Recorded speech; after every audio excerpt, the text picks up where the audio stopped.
we are now moving on to part 2 of this Shameless double release double bill. For those who haven't checked out my previous video that was out today, if you're watching this live, might be worth checking out. It's on Footprints and it should be comfortably sitting on my channel as we speak. If you've already seen that though, let's crack on for part 2, where we take a look at The Killer Nun. This is a 1979 Italian Nunsploitation film, obviously, directed by Giulio Berruti, who hasn't really done much else. I think he was a writer on a few bits, but he's not really directed anything else.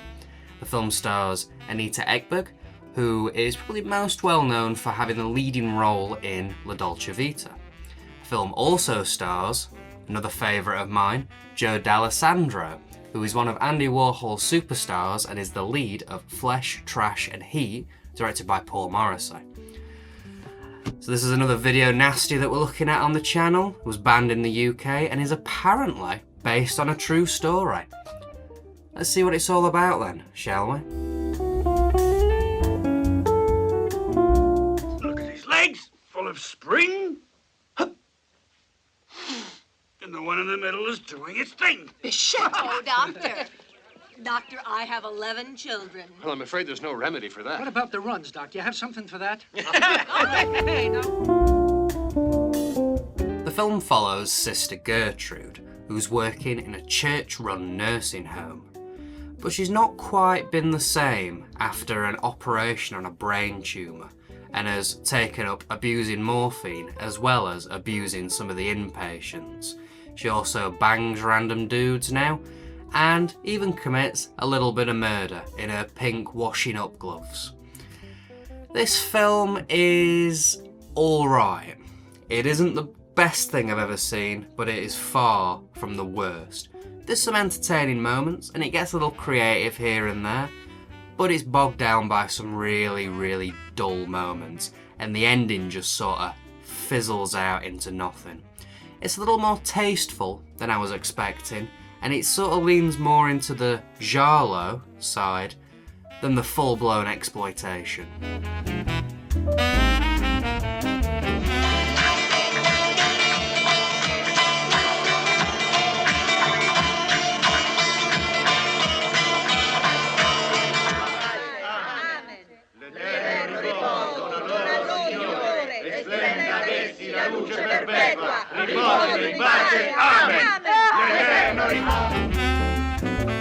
The acting and dubbing are fine, really. They're not amazing, but they don't detract from the film in any way. Kind of nondescript. Decent, I guess. I was expecting way more gore and way more sleaze in this.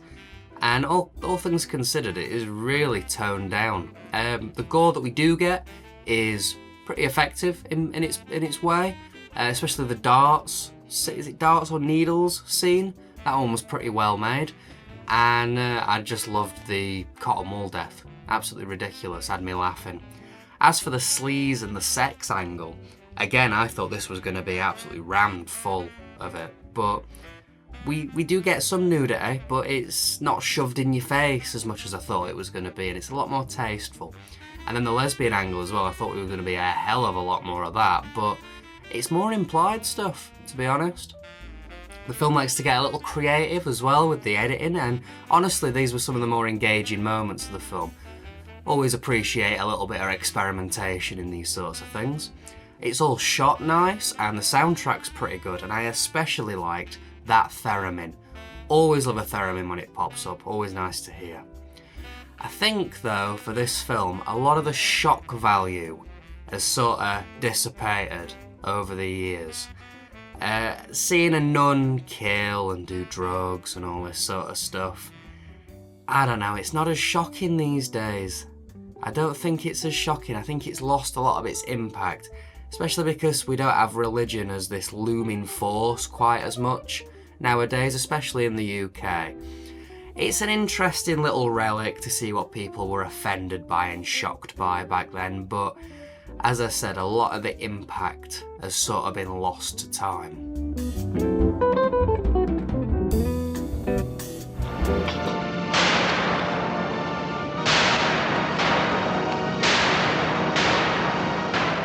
investigation going, nurse?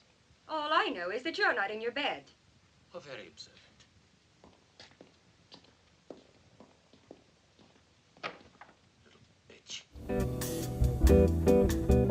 So this is part of the video nasty list and was banned in the UK until 1993, where it was released with 13 seconds cut out of it. It was then finally released fully uncut in 2006. Again though, I think that it was the case that people panicked because it was religious figures doing horrible acts, which nowadays the taboo of that is just way, way less than it was back then.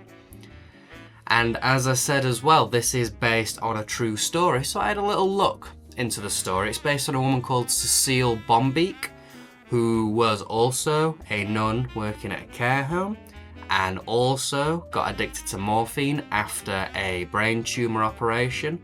She apparently admitted to killing 3 people, but that she was suspected of killing at least 30 people. And she was even coming on to the other nuns with that whole angle. Honestly, looking into it, I was surprised at how similar the film and this story were. I was expecting it to be way, way looser in adaptation.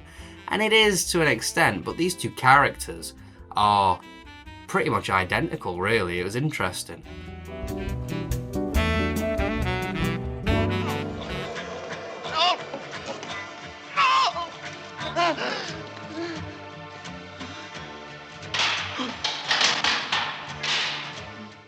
You were going to tell tales.